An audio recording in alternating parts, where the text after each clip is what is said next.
Bonsoir à tous, on se retrouve pour une lecture du soir.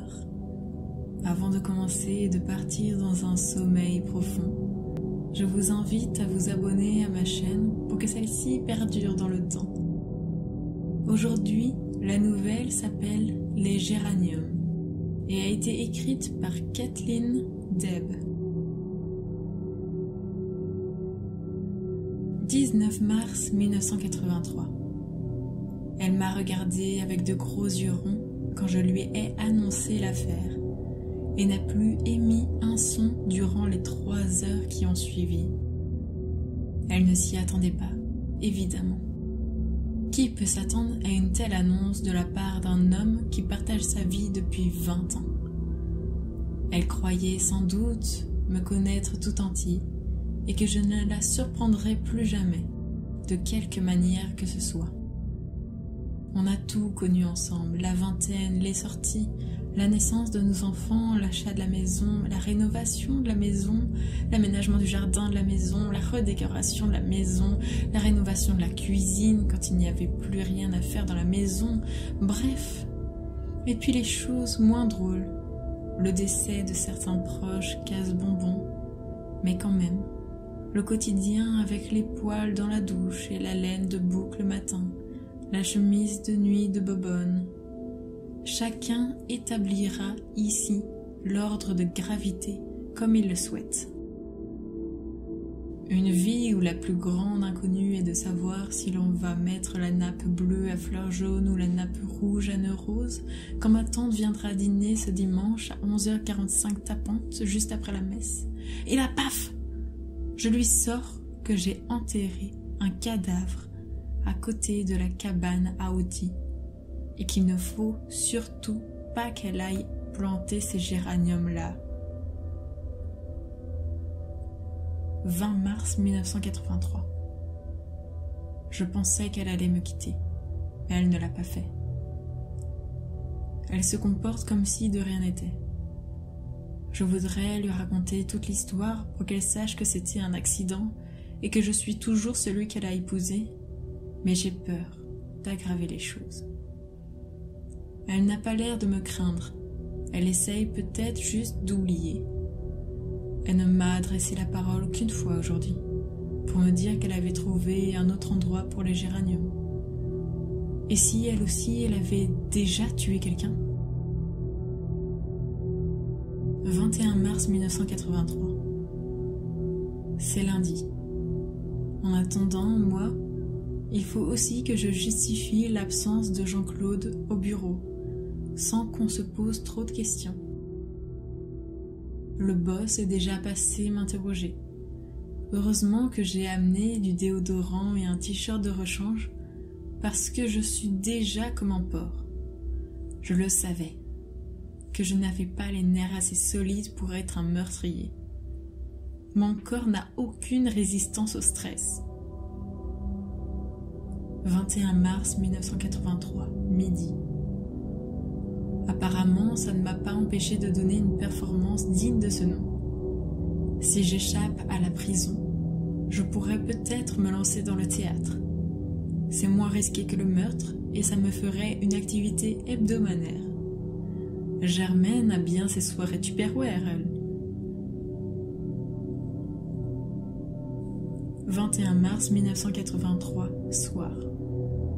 Au fond, ça pourrait même être positif pour mon couple, cette histoire. Germaine me reproche toujours d'être trop prévisible. Cette fois, on peut dire que je me suis surpassée pour la surprendre. J'ai même l'impression qu'elle me trouve sexy, à en juger par le regard de braise qu'elle me lançait au-dessus du rôti pendant le souper. J'en ai fait tomber le bol de petits pois par terre. Je n'aurais jamais imaginé que Jean-Claude me serait utile un jour lorsque je l'ai rencontré. Ce type était insupportable. Toujours sympa avec tout le monde. 47 ans, pas un gramme de graisse, une touffe de cheveux incroyable, jamais fumé une cigarette de sa vie. Tu t'imagines qu'il va te voler ta femme. Pas t'aider à raviver la flamme grâce à son assassinat.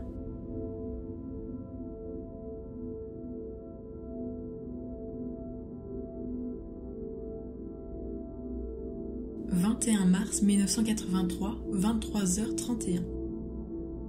J'ai peut-être parlé trop vite concernant la flamme en question. Pour l'instant, la seule chose qui brûle, c'est ma peau sensible contre le tissu rugueux du vieux canapé du salon où Germaine m'oblige à dormir cette nuit. Demain, j'irai chercher la crème hydratante que JC m'avait conseillée. Il disait ne pas avoir trop honte d'utiliser ce genre de truc. C'est justement une preuve de virilité et de force. 25 mars 1983. Déjà une semaine que JC nous a quittés. Sa lettre de démission est arrivée au bureau il y a quelques jours, postée d'une commune lointaine. J'ai trouvé cette idée dans un roman policier. Les dimanches sont toujours tellement ennuyeux. C'est le pire jour de la semaine. Germaine et moi, on ne fait jamais rien, on ne voit personne, à part ma tante qui vient dîner depuis 20 ans à la même heure, réglée comme une horloge suisse. C'est la tante de Germaine, évidemment, dont je ne peux rien dire. Les enfants passent de temps en temps quand ils ont besoin d'argent. Bref, dimanche dernier, après le repas bien sûr, je ne voudrais pas m'attirer les foudres de ma belle famille. J'ai pris la voiture et je suis allée me promener dans un coin perdu des Ardennes. Pléonasme. À force de conduire au hasard, je me suis retrouvée dans un charmant petit village où les librairies de seconde main sont ouvertes le dimanche. J'ai même bu un café en terrasse. Le temps était doux pour cette période de l'année. Ces petits villages regorgent de boîtes aux lettres rouges accrochées aux façades des églises ou des écoles. Idéal pour moi. J'ai aussi acheté un exemplaire du Meurtre de Roger Ackroyd d'Agatha Christie à 50 centimes et un Harlequin, L'orage d'une passion, encore moins cher pour Germaine. Puis je suis rentrée à la maison. Germaine n'a pas eu l'air d'avoir remarqué que j'étais partie depuis 3 heures et ne m'a pas remerciée pour le livre. 29 mars 1983. Cette nuit, je me suis réveillée en sursaut en pensant à l'arme. Sur le coup de l'émotion, je l'avais cachée dans le placard de mon bureau chez Big Corporation entre le dossier Smith et le dossier Wesson pour être sûre de la retrouver. Tout bien réfléchi, ce n'était pas le meilleur endroit, mais la confusion actuelle joue en ma faveur. Notre manager s'est fait virer par fax hier vers 15 heures. Les Américains font comme ça maintenant. La lettre, c'est trop cher et ça prend trop longtemps à arriver. Le téléphone, trop cher aussi, et ça demande trop de courage. Le télégramme, c'est trop court et pas assez moderne pour une boîte à la pointe comme la nôtre. Bref, vous voyez l'idée. Je l'aimais bien, mais vu la situation, ça m'arrange. Les Américains ne s'intéressent pas trop au personnel ici. Et avec un peu de chance, cette histoire avec JC sera vite oubliée. Il faut juste que j'aille récupérer l'arme et que je m'en débarrasse une bonne fois pour toutes. J'ai eu une idée brillante en regardant la télé avec Germaine. Je vais la jeter dans la Sambre. L'arme, pas Germaine. Impossible que quelqu'un la retrouve. Et en plus, l'eau efface les traces. Enfin, à ce qui paraît. Je prétexterai un verre avec les collègues et j'irai jusqu'à Namur après le boulot. Germaine n'a pas l'air de s'interroger sur cette recrudescence d'activité à l'extérieur de la maison. Moi qui d'habitude ne m'éloigne jamais du canapé et de mon Orval. À vrai dire, Germaine ne s'interroge jamais sur grand-chose en ce qui me concerne. C'est comme si j'étais transparent. 30 mars 1983. Parfois, je m'épate moi-même. Le plan s'est passé comme sur des roulettes. Qui eût cru que Jackie Piette serait un aussi bon criminel? certainement pas moi. Je me rends compte ces derniers temps que je suis vraiment douée en résolution de problèmes et gestion de crise. Toutes les choses qui donnent bien sur un CV, quoi. Au fond, peut-être que si j'avais un peu plus confiance en moi, je pourrais faire bien plus qu'acheteur en boulons et écrous chez Big Corporation. Comme dans ce nouveau film que Germaine m'a obligée à aller voir, Danse Flash. Ou un truc du style. Et bien finalement, la fille décide de viser haut, de suivre ses rêves, et elle réussit son audition devant tous ces prétentieux du conservatoire de danse de Pittsburgh. Je devrais exiger cette promotion qu'on me fait miroiter depuis des années. Voire envoyer ma candidature aux US pour le job de manager. 31 mars 1983. L'ex-femme de JC a appelé au bureau aujourd'hui, au sujet de la pension alimentaire. Je ne savais pas qu'il était divorcé. C'est la grande mode de nos jours. Parfois, quand Germaine porte le tablier robe à fleurs hérité de sa grand-mère, je dois avouer que moi aussi j'y pense. Et puis, en mangeant les tartines au jambon qu'elle me prépare pour le midi, je me dis qu'elle serait perdue sans moi et moi sans elle, et je ne peux pas nous faire ça. Sinon, plusieurs collègues ont proposé d'aller boire un verre ce soir pour se changer les idées avec toutes ces histoires de licenciement. Ils ont hésité un peu parce que d'habitude c'est toujours ce crâneur de JC qui met l'ambiance. Ils voulaient attendre son tour. J'ai dit qu'on était quand même capable d'aller siphonner une pinte sans que JC nous tienne la main. Bordel de merde. Désolée, je m'emporte. Moi aussi, j'ai mes qualités, quoi. Là, par exemple, je viens de finaliser un contrat d'1 million de francs avec Screwdriver pour l'approvisionnement en boulons M5 40 mm de l'usine de Charleroi.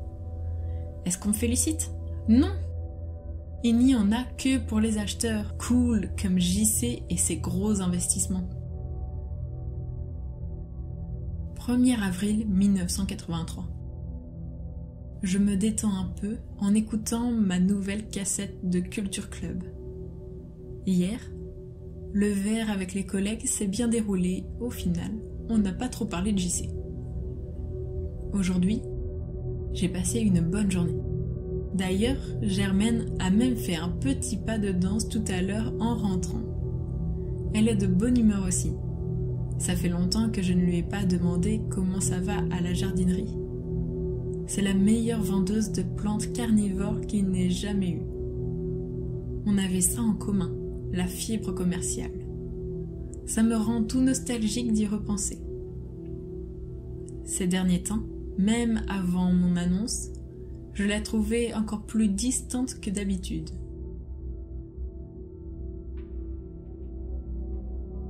« 3 avril 1983.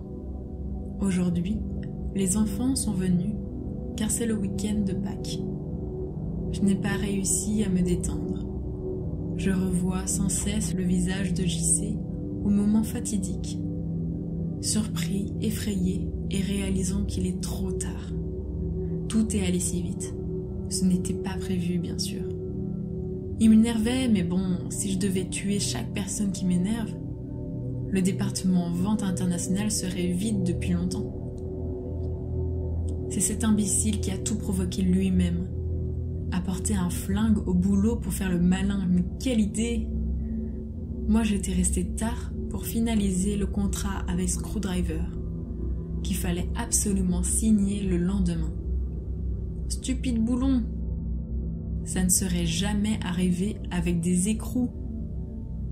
Alors que je m'apprêtais à partir, j'ai entendu un bruit provenant du bureau de JC. Je suis allée jeter un coup d'œil en pensant que c'était sans doute l'équipe de nettoyage. Je me suis retrouvée face à JC qui se regardait faisant la moue dans le miroir qu'il a installé sur sa table, un flingue en main. Je n'en avais même pas vu en vrai. c'est dire le degré de danger qu'il y a dans ma vie habituellement. Bref, nous nous sommes disputés et il m'a rabaissé une fois de plus en se vantant de ses exploits professionnels et amoureux. Apparemment, il voyait une femme mariée. Il m'a dit que ce n'était certainement pas moi qui prendrais de tels risques. J'en ai eu marre de l'écouter sans jamais rien dire. Je ne voulais pas le laisser m'insulter une fois de plus. Sans réfléchir, je lui ai envoyé mon poing dans la figure. En tout cas, j'ai essayé. J'ai été emportée par mon geste et j'ai perdu l'équilibre alors qu'il essayait de répliquer. Je voudrais pouvoir dire que je l'ai plaqué au sol, mais soyons honnêtes. Je lui suis tombée dessus comme un gros sac à patates. Nous nous sommes retrouvés par terre à nous battre comme des chiffonniers. JC s'approchait à son flingue tel un enfant à son doudou. C'était sans doute un énième objet de collection qu'il avait acheté par l'intermédiaire des petites annonces du journal. Je n'aurais jamais pensé qu'il était chargé. Nous avons continué à nous envoyer des gifles et soudain, j'ai entendu un bruit assourdissant. Pendant un petit instant, je n'ai pas compris ce qui se passait. Ce n'est que quelques secondes plus tard qu'une série de pensées et sensations horribles ont déferlé sur moi. Le coup était parti tout seul. Lundi 4 avril 1983. Je ne comprends pas. Ce matin, je suis sortie près de la cabane à outils pour parler avec JC. Je sais, c'est glauque, mais je voulais lui dire que j'étais vraiment désolée pour ce qui s'est passé. Le lundi de Pâques, la chrétienté, aimer son prochain, tout ça, ça m'a donné des remords. Et que vois-je? La terre était retournée, comme si on avait creusé. Il n'y avait personne dans les parages. Nous n'avons pas de voisins immédiats. Germaine était partie faire un tour. J'ai attrapé une pelle pour vérifier. Il n'y était plus. JC a disparu. 13h53. Que faire? Je ne peux quand même pas appeler la police pour signaler la disparition d'un cadavre. Mais qui volerait un cadavre? Que ferait-on avec? Me dénoncer? Ou réaliser un rituel satanique? Mais est-ce qu'il existe des pervers sexuels qui volent des cadavres? Pauvre JC, mais comment aurait-il su qu'il était là? Mardi 5 avril 1983. Je suis abasourdie. On m'a demandé de vider le bureau de JC afin qu'un nouveau collègue puisse s'y installer. J'avais presque fini de ranger les 2 kilos de lac pour cheveux, chewing-gum et eau de Cologne pestilentielle dans une boîte en carton lorsque je me suis aperçue que j'avais oublié un tiroir. J'ai d'abord pensé qu'il était vide, puis j'y ai trouvé une unique feuille de papier pliée en 4 et cachée tout au fond, dont l'écriture m'a sauté au visage. Petite et serrée, les lettres proclamaient « Mon JC, mon étalon » et terminaient par la formule que j'avais moi aussi beaucoup lue il y a 30 ans. « À toi, corps et âme, Germaine. » J'ai dû m'asseoir, car je sentais mes jambes trembler sous mon poids et la chaleur monter le long de mon cou jusqu'à mes joues. C'était donc elle, la femme mariée, ma Germaine. Quel culot il avait, ce JC, de se moquer de moi en disant que je n'étais pas assez aventureux pour ça, alors qu'il se tapait ma femme, le salaud. C'est encore pire dans ma situation actuelle. Si jamais la police retrouve le corps de JC, je passe du statut de simple collègue à celui de mari cocu. Le suspect parfait, alors que je ne me doutais de rien. Même dans la mort, JC trouve une manière de m'humilier. Dès que je rentre le soir, je retourne toute la maison pour trouver d'autres indices. C'est le moment ou jamais. Germaine est partie au salon des plantes carnivores à Paris pour quelques jours. Mercredi 6 avril 1983. Je n'ai rien trouvé à la maison hier. Alors, j'ai décidé de confronter Germaine à son retour. On verra bien ce qu'elle dira. Je n'y crois toujours pas. Germaine et JC. JC et Germaine sous mon nez. En attendant, j'ai acheté tous les journaux du jour et regardé le JT sur toutes les chaînes au cas où l'on parlerait d'un cadavre retrouvé dans les alentours. Mais rien, aucune trace de ce traître de JC. J'ai aussi essayé de capter la fréquence de la police sur mon vieux talkie-walkie, mais je crois que ça ne fonctionne que dans les films. J'ai juste intercepté une fréquence avec un bébé qui pleure. Bref, avec tous ces efforts, qui en l'espace de 2 heures ont dépassé de loin mon niveau habituel d'activité hebdomadaire, j'ai finalement décidé de me servir une bière fraîche. Le temps est chaud pour un début de mois d'avril, ce qui n'arrange pas mes affaires si JC traîne sur un bas-côté. Excusez mon pragmatisme morbide, mais j'aurais préféré qu'il gèle jusqu'à ce que je le retrouve. Jeudi 7 avril 1983. Quelle empotée! Je pense seulement ce matin à nettoyer le coffre de la voiture dans lequel j'avais transporté JC. Heureusement qu'on a les films policiers pour nous éclairer. Je n'y peux rien, tout est allé si vite. J'ai paniqué et les pensées se bousculaient dans mon cerveau surmené. Qui penserait que c'était un accident, alors qu'il s'est pris une balle et que tout le monde était au courant que je le détestais? Je voyais déjà les Dupont au bout de la rue, déclarer à la télé que j'avais pourtant l'air gentil, et ma belle-mère ajoutait qu'on ne sait pas ce qui se passe chez les gens, et qu'elle avait bien dit à Germaine de ne pas m'épouser. En parlant de Germaine, elle rentre ce soir.